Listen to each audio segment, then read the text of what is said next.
እሺ ተመልካቾች እንዴት ናችሁ? የብሔራዊ ባንክ ገዢው ዶክተር ኢዮብ ተካልኝ በመጪው ወራቶች የብር የመግዛት አቅም እንደሚጠናከር ሐሳብ ሰጥተዋል እና እሱ ምን ማለት ነው የሚል በጣም ብዙ ጥያቄዎች ተመልክቻለሁ። በተወሰነ መልኩ ይህንን ሐሳብ መዘርዘር ይቻላል። ምክንያቶቹ ምን ሊሆኑ ይችላሉ? ያው በርግጥ ብር ሊጠናከር ይችላል፣ ግን የሚጠናከር ከሆነ በሚቀጥሉት ወራቶች ውስጥ በየትኛው ምክንያት ነው ሊጠናከር የሚችለው የሚለውን ሐሳብ ልሰጣችሁ ፈልጌያለሁ።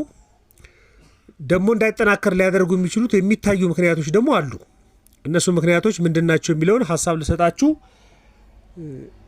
ፈልጌያለሁ። የፕሮግራማችን አጋር በብሔራዊ ባንክ ፈቃድ የተሰጠው ሮሃ ፕራይቬት ፎሬክስ ቢሮ ነው።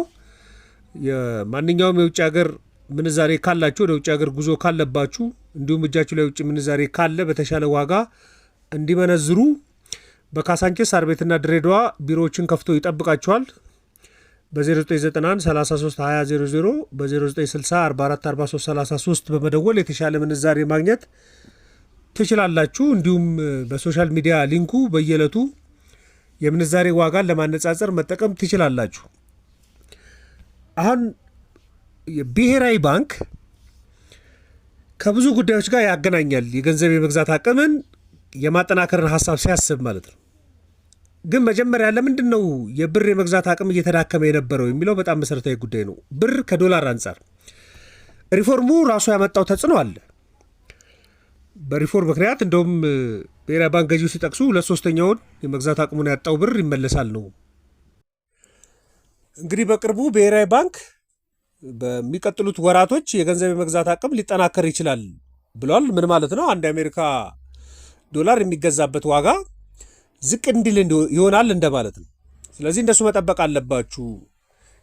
በተለይ ይዳከማል ብላችሁ የምታስቡ ከሆነ እሱን አስተሳሰብ ማስተካከል አለባችሁ የሚል ጠቅለል ያለ ሐሳብ ነው የቀረበው። ስለዚህ ሊደረግ የሚችለው ገበያው ሊረጋጋ የሚችልበት ምክንያት ምንድን ነው? የተወሰኑ ነጥቦችን ማንሳት ይችላል። በተለይ ደግሞ በአጭር ጊዜ የመስተካከል አዝማሚያ የሚመጣ ከሆነ የአጭር ጊዜና የመካከለኛ ጊዜ የመሆን ባህሪ ይኖረዋል። ለዚህ የተወሰኑ ምክንያቶች እንደሚኖር ይገመታል። አንደኛው ምንድነው? አዲስ ፖሊሲ ሊመጣ ይችላል። አዲስ ፖሊሲ በተለይ ከወርቅ ገበያ ጋር ተያይዞ አዲስ ፖሊሲ ሊኖር ይችላል ብዬ አስባለሁ። አሁን እንኳን የብሔራዊ ባንክ ዕለታዊ የወርቅ ዋጋዎችን ከተመለከታችሁ ከዓለም ዋጋ በላይ የሆነባቸው ሁኔታዎች አሉ። ደግሞ የወርቅ ሴንተር ከሚባለው ከዱባይ ዋጋም ከፍተኛ የሆነበት አለ። ለምሳሌ የማክሰኞ ዋጋም ብንመለከት ኦክቶበር 21 ያለው በብሔራዊ ባንክ 24 ካራት 1 ግራም ወርቅ በ136.9 ዶላር ነው ዋጋው። የዓለም ገበያ ወደ 132 ነው። የዱባይ ገበያ ወደ 132 ነው። ደግሞ የሚገለበጥበትም አለ። ስለዚህ ከዓለም ገበያ አንጻር የተመጣጠነ ዋጋ ሴት የማድረግ ፖሊሲ ሊኖር ይችላል። እሱ ብቻ ሳይሆን ጥብቅ የሆነ የገንዘብ ፖሊሲን የመጠቀም አዲስ ፖሊሲም ደግሞ ሊወጣ ይችላል። እንደዚህ ጉዳዮች ካልመጡ በስተቀር በአንዴ ገንዘብ የመግዛት አቅሙን ሊያገኝ አይችልም። ምክንያቱም ረጅም ጊዜ የሚፈልገው ስራ ስላለ ማለት ነው። አንዱ አዲስ ፖሊሲ አዲስ መመሪያ በተለይ ከኢምፖርት ከኤክስፖርት ጋር ከወርቅ ገበያ ጋር ሊኖር ይችላል ብዬ አስባለሁ። አንደኛው እሱ ነው። ደግሞ የጠበቀው ከፍተኛ ሊያገኝ የሚችለው የውጭ ምንዛሬ ሊኖር ይችላል።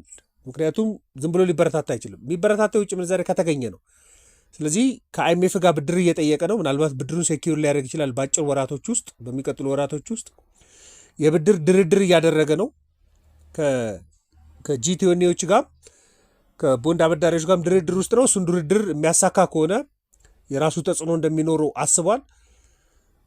እንደ በትክክለኛ ኦፊሻሊም ባይወጣም ደግሞ ከቻይና ጋር ያለውን ዕዳ ወደፊት የማራዘም ድርድሮች ውስጥ ነው። ምናልባት እነዚህ ድርድሮችና አዲስ ብድር ከአይኤምኤፍ የሚያገኝ ከሆነ እሱ አንዱ ምክንያት ሊሆን ይችላል። አዲስ ብድር፣ እርዳታ፣ እነዚህ ምክንያቶች ሊመጡ ይችላሉ። ሁለተኛው የገንዘብ አቅርቦትን ሊያጠብቅ ይችላል። አሁን የገንዘብ አቅርቦት ማጥበቅ እንዴት ገንዘብን ያጠናክረዋል ከተባለ ከፍተኛ ገንዘብ አለ ማለት ሰዎች ሴኪዩር የሚባለውን አሴት አሁን ስፔኩሌት ማድረግ የሚፈልጉት አሴት ወርቅ እየሆነ ነው በባህሪው። ለዚህ ነው የወርቅ ዋጋ በጣም ከፍተኛ የሚሆነው። ስለዚህ ገንዘባቸውን ወደ ወርቅ ለውጠው ማስቀመጥ የሚፈልጉ ሰዎች ቁጥራቸው ብዙ ነው። ገንዘባቸውን ወደ ቋሚ ንብረት፣ ገንዘባቸውን ወደ ዶላር ለውጠው ወደ ውጭ ምንዛሬ ለውጠው መያዝ ይፈልጉ ሰዎች ቁጥራቸው ትንሽ አይደለም፣ ዋጋው ላይ ምልክት ስለሚታይ ማለት ነው። ስለዚህ ጥብቅ የሆነ የገንዘብ ፖሊሲን የሚያራምድ ከሆነ ብድርም ጥብቅ ሆኖ የሚቀጥል ከሆነ ከዚህ በላይም ጥብቅ የሚሆን ከሆነ ብር የለም ማለት ብሩን ለመለወጥ ያለ አቅም እየቀነሰ ይመጣል። ስለዚህ ጥብቅ የሆነ የገንዘብ ፖሊሲን ለመጠቀም አስበዋል ብዬ ነው እኔ የማስበው። ደግሞ ኤክስፖርቱንም ተማምኖ ሊሆን ይችላል። በተለይ የወርቅ ዋጋ በዓለም አቀፍ ሁኔታ በጣም በከፍተኛ ሁኔታ እየጨመረ ነው። ተለዋዋጭ ነው ግን እየጨመረ ነው። እሱም ኤክስፖርት የሚያደርገው መጠን በጣም እየጨመረ ነው። በሶስት ወር ውስጥ እንኳን ሐምሌ፣ ነሐሴ፣ መስከረም ከውጭ ንግድ የተገኘው ወደ 2.5 ቢሊዮን ዶላር ነው። ከወርቅ ብቻ የተገኘው 1.2 ቢሊዮን ዶላር ነው። ስለዚህ የኤክስፖርት መጠኔ በጣም ስለሚያድግልኝ የማገኘው ውጭ ምንዛሬ ሪዘርቭ ይሆንልኛል። ከሪዘርቭ ደግሞ ለገበያው ለቅ እችላለሁ። ስለዚህ የዛን ጊዜ በቂ ሪዘርቭ ካለ የገንዘብ የመግዛት አቅም ይጠናከራል የሚል ሀሳብ ይዞ ሊሆን ይችላል። አራተኛው ለአጭር ጊዜ ኢምፓክት የሚያመጣው አንደኛው ምንድነው? ከፍተኛ ቁጥጥር ለማድረግ እንደተዘጋጀ አስባለሁ። ደግሞ ኦፊሻሊ እየተናገረ ነው መንግስት። በተለይ ሬሚታንስ ከፍተኛ ቁጥጥር እንደሚያደርግ፣ ትክክለኛ ባልሆነ ሐዋላ የሚንቀሳቀሱትን ደግሞ የሽብርተኝነትን የሚደግፉ የሚል ዛሬም አንድ ዜና ተመልክቻለሁ። ስለዚህ ከፍተኛ የቁጥጥር ዘመቻ የሚያደርግም ከሆነ ለአጭር ጊዜ ቢሆን እንደዚህ አይነት እርምጃዎች ገበያው ላይ ኢምፓክት ይፈጥራሉ። ቢያንስ ይረጋጋል። የጥቁር ገበያም የመረጋጋት ባህሪ ይኖረዋል። ደግሞ ሬሚታንስ ላይ የሚሳተፉት ደግሞ የመረጋጋት ባህሪ ይኖራቸዋል። እነዚህ የገንዘብን የመግዛት አቅም በተወሰነ መልኩ ሊያሳድጉት ይችላሉ። ይህን ከግምት ከቶ ሊሆን እንደሚችል አስባለሁ ብሔራዊ ባንክ። ነገር ግን እነዚህ ደግሞ ላይሳኩ የሚችሉባቸው ደግሞ ምክንያቶች ይኖራሉ። አንደኛው ገበያው ለሸመታ ያለው ፍላጎት በጣም ከፍተኛ ነው። ስለዚህ ፍላጎቱ እየቀጠለ መሄዱ ስለማይቀር በተለይ የነዳጅ እንኳን ሊቀንስ ይችላል። ግን ለማዳበሪያ፣ ለአፈር ማዳበሪያ፣ ለምግብም፣ ለዘይትም፣ ለሌሎችም ያለው ፍላጎት በጣም ከፍተኛ ስለሆነ እሱ ፍላጎት እያስታገሰ ግን ገበያውን የሚያረጋጋ ሪዘርቭ መያዝ ይችላሉ የሚለው ራሱን የቻለ ጥያቄ ነው። ስለዚህ ሊያረጋጋ ቢችለው እንኳን ለአጭር ጊዜ መሆን ባህሪ ሊኖረው ይችላል። ሪዘርቭም በቅርቡ በነበረ የፊች ሬቲንግ በነበረ መረጃ ወደ 4.5 ቢሊዮን ዶላር የሚሆን የተከማቸ የውጭ ምንዛሬ እንዳለው ነው የሚያቀርበው። ስለዚህ ትንሽ የሆነ የውጭ ምንዛሬ ክምችት ከሆነ ያለው ለረጅም ጊዜ የሚያዛልቅ ላይሆን ይችላል። ገበያውን ብቻ ለአጭር ጊዜ ሊሆን ይችላል የሚያረጋገው። እሱ ስጋት ነው። ደግሞ ጥቁር ገበያው ሌላ መንገድ መፈለጉም ደግሞ አይቀርም። ይሄ በጉዛ የሚሰሩ ስራዎች፣ በቁጥጥር የሚሰሩ ስራዎች ለአጭር ጊዜ መፍትሄ ሊሰጡ ይችላሉ፣ ግን ለረጅም ጊዜ መፍትሄ ላይሰጥ ይችላል። ኮንትሮባንድም የራሱ ተጽዕኖ አለበት። ደግሞ የፖሊሲም ችግር ስላለ እሱም ስጋት እንደሆነ ይሰማኛል።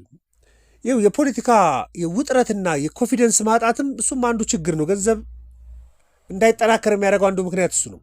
ሰዎች መጪው ጊዜ ሰርቴን አይደለም ብለው ካሰቡ፣ ባለሀብቱ እንደሱ ብሎ ካሰበ መተማመን የሚያጡ ከሆነ ብራቸውን ወደ አሴት ለመለወጥ መፈለጋቸው አይቀርም፣ ወደ ወርቅ፣ ወደ ዶላር። እሱ ደግሞ ምን ያደርጋል? ሽሚያ ያመጣል። የውጭ ምንዛሬ ለመፈለግ ያለ ሽሚያ ስለሚያመጣ አንድን የአሜሪካ ዶላር በብዙ ብር የመግዛት ፍላጎት ይኖራል ማለት ነው። እሱ ደግሞ ገንዘብ እንደተዳከመ እንዲቆይ ሊያደርገው ይችላል። ስለዚህ ይሄ የመተማመን ሁኔታዎች ራሳቸውን የቻሉ ተጽዕኖ አላቸው። እነዚህ ለአጭር ጊዜ ከላይ የሚወሰዱ መፍትሄዎች ለአጭር ጊዜ መፍትሄ ሊሆኑ ይችላል። ለረጅም ጊዜ ግን መሰረታዊ ስራ መስራት ያስፈልጋል። የውጭ ምንዛሬ የሚገኝበትን ትክክለኛ የሆኑ በተለይ ሁለት ምንጮች በአግባቡ መጠቀም ያስፈልጋል። ስራ የሚፈልጉ ናቸው። አንደኛው የኤክስፖርት መጠን በከፍተኛ ሁኔታ እንዲያድግ መደረግ አለበት። በቃ በመሰረታዊነት ሲግኒፊካንትሊ መለወጥ የሚችለው የገንዘብን አቅም ማሳደግ ላይ ከፍተኛ የሆነ የውጭ ምንዛሬ ግኝት መፈጠር አለበት። ቋሚ የሆነ ከፍተኛ መጠን መኖር አለበት። ሁለተኛው ከውጭ የሚገባው ሬሚታንስ የውጭ ምንዛሬ ከፍተኛ የሚገኝበት ነው። እንዳም በፎርማል ባለመምጣቱ ከ20 ቢሊዮን ዶላር በላይ የኢትዮጵያ ኢኮኖሚ ያጣል የሚል አንድ ጥናት ይሁን ዜና ተመልክቼ አውቃለሁ። በጣም ከፍተኛ መጠን የሌለው ሬሚታንስ መምጣት ይችላል። ግን ከፍተኛ የሆነው ሬሚታንስ በህጋዊ መልኩ እንዲመጣ ለማድረግ ግን ከፍተኛ ስራ ይፈልጋሉ። በመሀል ያለው በጥቁር ገበያውና በመደበኛው መካከል ያለው ልዩነት መጥበብ አለበት። ጥቁር ገበያው ከኦፊሻል ገበያው በላይ አትራክት የሚያደርግ ከሆነ የራሱ ተጽዕኖ አለበት። ጥቁር ገበያውን ሬሚታንስ በህጋዊ መልኩ እንዲመጡ የሚያደርጉ ፍሌክሲብል የሆኑ አሰራሮችን ማዘጋጀት በጣም ያስፈልጋል።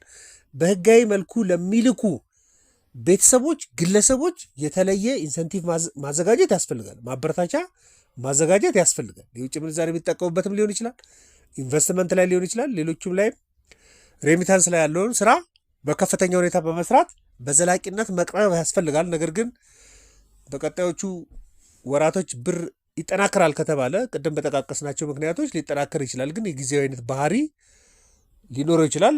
ብዙ ጥያቄዎች ለመጡ ሀሳብ ለመስጠት ነው። ማንኛውም ሀሳብ አስተያየት ካላችሁ ዘኢትዮጵያ ኢኮኖሚስት ቪው ቴሌግራም፣ ፌስቡክ ላይ ልትልኩልኝ ይችላላችሁ። ለነበረን ቆይታ በሙሉ ከልብ አመሰግናለሁ። መልካም ቀን።